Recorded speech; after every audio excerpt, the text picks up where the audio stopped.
আসসালামু আলাইকুম। বলেন তো দুপুরবেলা ভাত না খেলে কি হয়? কিচ্ছু হয় না।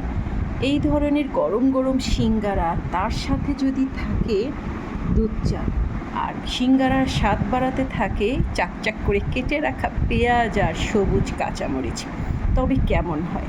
ভাত না খেলে না খেলাম, কোনো সমস্যা নাই, একটা সিঙ্গারাই খাই। সিঙ্গারাগুলো একটা বেশি ভাজা, তারপরও অনেক মজা। আলু, গাজর, বাদাম দেওয়া আছে। একটা করে কামড় দেব কাঁচামরিচে, আর করে পেঁয়াজে।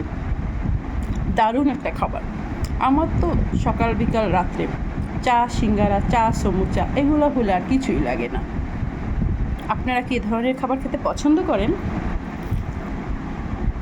তবে আমাকে অবশ্যই জানাবেন।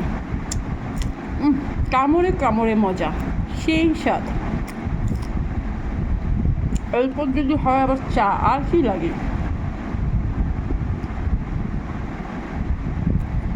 জিভে জল আসলে আমার কোনো দোষ নাই। আমার এ ধরনের খাবার খুব পছন্দ। আপনাদের দুপুর বা সকালে কী ধরনের খাবার পছন্দ আমাকে বলবেন। আল্লাহ হাফেজ।